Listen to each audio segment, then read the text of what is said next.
പ്രവാസ ലോകത്തെ വാർത്തകളും വിശേഷങ്ങളും അതുപോലെ മാറി മാറി വരുന്ന നിയമങ്ങളും നേരത്തെ അറിയാൻ ഈ ചാനൽ സബ്സ്ക്രൈബ് ചെയ്യൂ.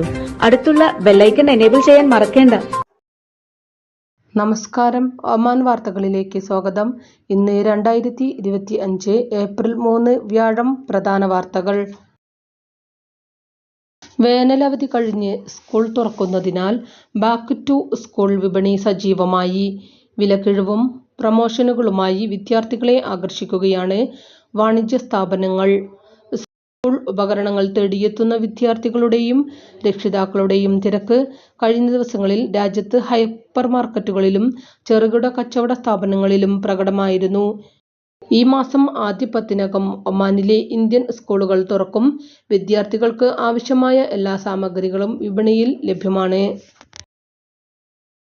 റംസാനിൽ വാഹനാപകടങ്ങളും മരണനിരക്കുകളും കുറഞ്ഞതായി royal Oman police national committee for road safety director general lieutenant colonel Saif bin Ahmed al Ramdani പറഞ്ഞു. മറ്റു മാസങ്ങളെ അപേക്ഷിച്ച് അപകടങ്ങൾ 16% കുറഞ്ഞതായും അദ്ദേഹം പറഞ്ഞു. റോഡ് സുരക്ഷാ ബോധവൽക്കരണം ഫലം ചെയ്യുന്നതായും കണക്കുകൾ വ്യക്തമാക്കുന്നു. റംസാനിൽ വാഹനമോടിക്കുന്നവർ കൂടുതൽ ജാഗ്രത പാലിക്കണമെന്ന് റോയൽ ഒമാൻ പോലീസ് മുന്നറിയിപ്പ് നൽകിയിരുന്നു.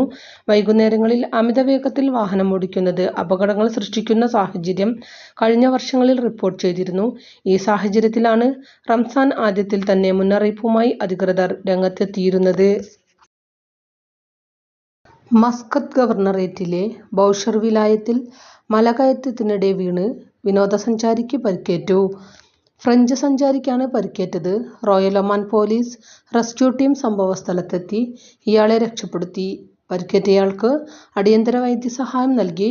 തുടർന്ന് വിദഗ്ധ ചികിത്സ ലഭ്യമാക്കാൻ ഖൗല ആശുപത്രിയിലേക്ക് മാറ്റിയതായും റോയൽ ഒമാൻ പോലീസ് പ്രസ്താവനയിൽ അറിയിച്ചു. ലോകോത്തര നിലവാരത്തിൽ autism spectrum disorder centre for care and rehabilitation സ്ഥാപിക്കുന്നതിന് 7 ദശലക്ഷം റിയാൽ അനുവദിച്ച് രാജകീയ ഉത്തരവ് പുറപ്പെടുവിച്ച് സുൽത്താൻ ഹൈതം ബിൻ താരിഖ്. ലോക ഓട്ടിസം സ്പെക്ട്രം ഡിസോർഡർ ദിനത്തോടനുബന്ധിച്ചാണ് സുൽത്താൻ ഉത്തരവിറക്കിയത്.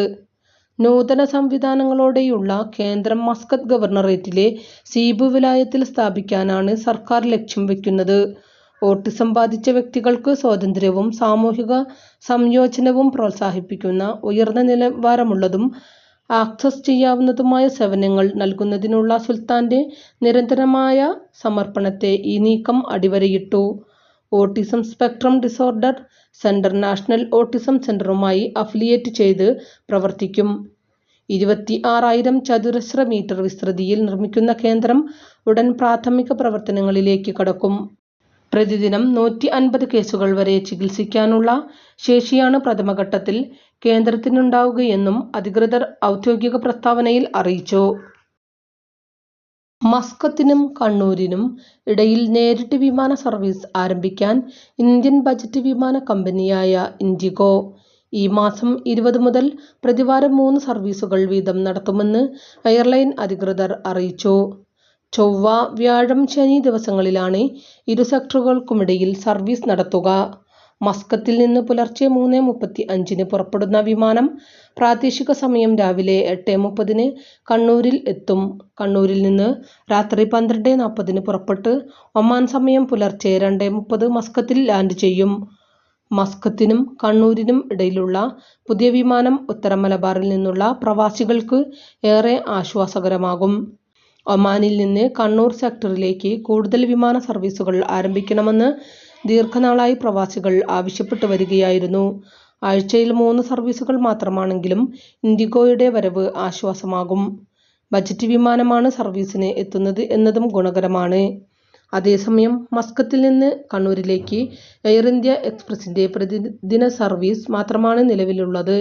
ഇവ പലപ്പോഴും തുടർച്ചയായി മുടങ്ങുന്നതും വൈകിപ്പറക്കുന്നതും അമിത നിരക്കുകൾ ഈടാക്കുന്നതും പ്രവാസികൾക്ക് ദുരിതം സമ്മാനിച്ചിരുന്നു.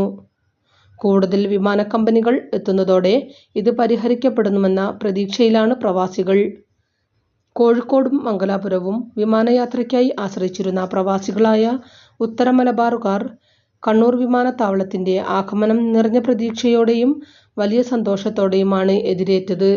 തുടക്കത്തിൽ നല്ല നിലയിൽ പ്രവർത്തിച്ച വിമാനത്താവളം നാളുകൾ കഴിഞ്ഞതോടെ പിന്നോക്കം പോയി. കണ്ണൂരിൽ നിന്ന് വിദേശ വിമാന കമ്പനികൾക്കും രാജ്യാന്തര സർവീസിന് അനുമതി ലഭിക്കുന്നില്ല എന്ന കാരണത്താൽ സർവീസ് ആരംഭിക്കാൻ സന്നദ്ധത പ്രകടിപ്പിച്ച പല വിമാന കമ്പനികളും കണ്ണൂരിലെത്തിയിട്ടില്ല. കണ്ണൂരിൽ നിന്ന് വിദേശ വിമാന കമ്പനികൾക്കും രാജ്യാന്തര സർവീസിന് അനുമതി ലഭിക്കുന്നില്ല എന്ന കാരണത്താൽ സർവീസ് ആരംഭിക്കാൻ സന്നദ്ധത പ്രകടിപ്പിച്ച പല വിമാന കമ്പനികളും കണ്ണൂരിലെത്തിയില്ല.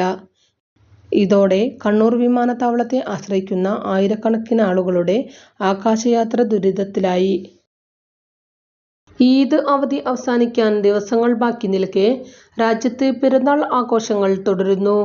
പാർക്കുകളിലും ബീച്ചുകളിലും ഫാം ഹൗസുകളിലും ഹോട്ടലുകളിലും മറ്റു സന്ദർശന മേഖലകളിലും തിരക്കുകൂടി.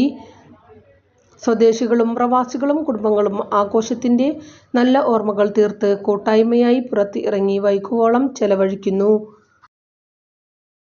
ചെറിയ പെരുന്നാളിനോടനുബന്ധിച്ച് സഹം പാർക്കിൽ വടക്കൻ ബാത്തിന നഗരസഭയൊരുക്കിയ ആഘോഷ പരിപാടികൾ തുടരുന്നു. പരമ്പരാഗത കലാപ്രകടനങ്ങൾ, പ്രദർശനങ്ങൾ, വിനോദ പരിപാടികൾ, ഫോട്ടോ ഫ്രെയിമുകൾ, മത്സരങ്ങൾ തുടങ്ങിയ ഈദ് ഫെസ്റ്റിന്റെ ഭാഗമായി നടക്കുന്നു. എല്ലാ ദിവസവും വൈകിട്ട് 5 മണിക്ക് ആരംഭിക്കുന്ന പരിപാടികൾ രാത്രി 10:30 വരെ തുടരും. ഓരോ ദിവസവും സഹമിലെയും പരിസരങ്ങളിലെയും നൂറുകണക്കിന് പേരാണ് സഹം പാർക്കിൽ എത്തുന്നത്. ഈദ് ഫെസ്റ്റ് ഇന്ന് അവസാനിക്കുമെന്നും സംഘാടകർ അറിയിച്ചു. ഒമാനിലെ ബ്ലഡ് ബാങ്കിൽ അടിയന്തരമായി പ്ലേറ്റ്ലെറ്റുകൾ ദാനം ചെയ്യണമെന്ന് സെൻട്രൽ ബ്ലഡ് ബാങ്ക് അധികൃതർ ആവശ്യപ്പെട്ടു. നിലവിൽ പ്രതിദിനം നിരവധി പ്ലേറ്റ്ലെറ്റ് ദാതാക്കളെ ആവശ്യമുണ്ട്. പ്ലേറ്റ്ലെറ്റുകൾ ആവശ്യമായ നിരവധി മെഡിക്കൽ അവസ്ഥകൾ ഉള്ളതിനാൽ എല്ലാവരും ദാനം ചെയ്യാൻ തയ്യാറാകണമെന്ന് അധികൃതർ ആവശ്യപ്പെട്ടു. അതേസമയം രാജ്യത്ത് രക്തദാനത്തിന്റെ ആവശ്യകതയും രക്തദാതാക്കളുടെ എണ്ണവും വർദ്ധിച്ചുവരികയാണ്. പ്രതിവർഷം 10 മുതൽ 15% വരെ രക്തത്തിന്റെ ആവശ്യകത വർദ്ധിക്കുകയാണ്. 2020 മുമ്പ് സെൻട്രൽ ബ്ലഡ് ബാങ്കിൽ പ്രതിദിനം 100 യൂണിറ്റ് രക്തമാണ് ആവശ്യമായിരുന്നതെങ്കിൽ നിലവിൽ ദിനം 140 യൂണിറ്റ് വരെ രക്തം ആവശ്യമാണ്. രാജ്യത്തെ ആരോഗ്യ സ്ഥാപനങ്ങൾക്ക് സുരക്ഷിതമായി രക്തവിതരണം ഉറപ്പുവരുത്തുകയാണ് സെൻട്രൽ ബ്ലഡ് ബാങ്ക്. രക്തദാതാക്കളെ തിരഞ്ഞെടുക്കുന്നതും കൃത്യമായ മാനദണ്ഡങ്ങളോടെയാണ്.